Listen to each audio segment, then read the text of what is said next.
Merci Monsieur le Président, Monsieur le Premier ministre. Depuis plusieurs semaines, gynécologues, obstétriciens, Haut Conseil pour l'égalité femmes-hommes, planning familial ou encore parlementaires de tous bords se mobilisent pour alerter sur les difficultés rencontrées par de nombreuses femmes en matière d'accès à l'IVG. Pendant le confinement, afin d'éviter la contamination de leurs équipes, les plannings familiaux ont été obligés de fermer leurs portes et de fonctionner sur la base d'un service minimum, s'efforçant de répondre au mieux aux demandes des femmes. Plus encore, la plupart des hôpitaux observent quant à eux une baisse d'activité en matière d'IVG.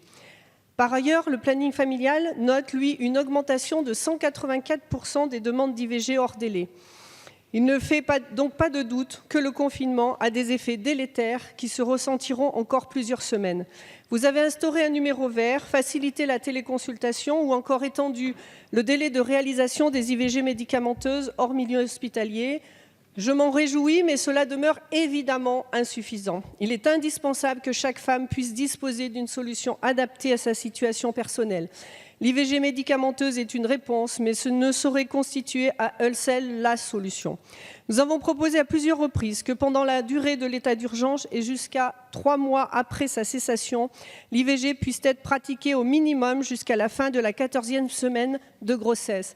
Cette mesure portée à titre exceptionnel, répondant au respect du droit à l'IVG, déjà très inégal en période ordinaire, s'est pourtant toujours heurté à un refus du gouvernement.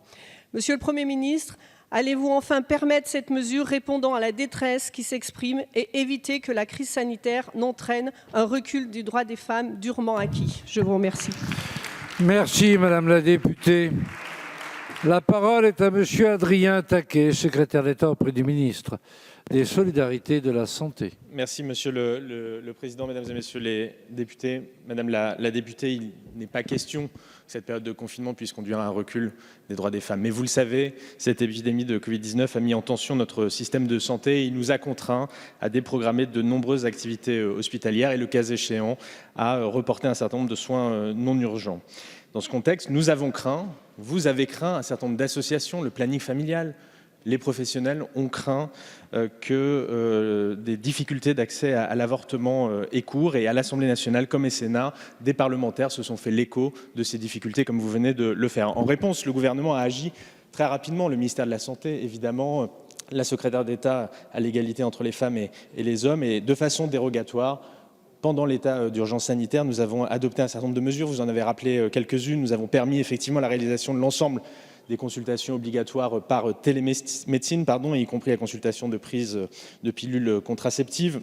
Pour garantir le secret des avortements pour les jeunes filles mineures, nous avons modifié les attestations de déplacement en période de confinement pour davantage simplifier les démarches encore. Le ministre des Solidarités et de la Santé a demandé à la Haute Autorité de Santé si nous pouvions allonger la période durant laquelle il était possible de réaliser un avortement médicamenteux hors hôpital. Et le 10 avril dernier, vous le savez, la Haute Autorité de Santé a rendu un avis favorable pour permettre l'utilisation de la pilule abortive jusqu'à la 9e semaine d'aménorrhée, alors que c'était 7 semaines en temps normal. Et le 14 avril, nous avons pris un arrêté allongeant le délai d'avortement médicamenteux.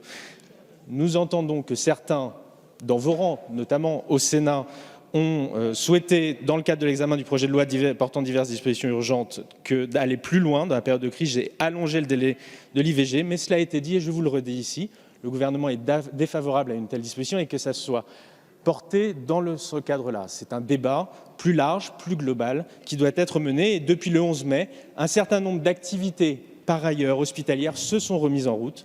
Fort heureusement, et en ce qui concerne l'état d'urgence sanitaire, les dispositifs que nous avons pu mettre en place... Merci, Monsieur le Ministre. Difficultés. Madame la députée. Oui, Monsieur le Ministre, évidemment, votre réponse ne me satisfait absolument pas. Je conduis une mission avec ma collègue Cécile Muscotti sur l'accès à l'IVG qui est déjà très inégal en France. Là, on ne fait que accentuer les inégalités. Les réponses apportées sont totalement insuffisantes. La parole est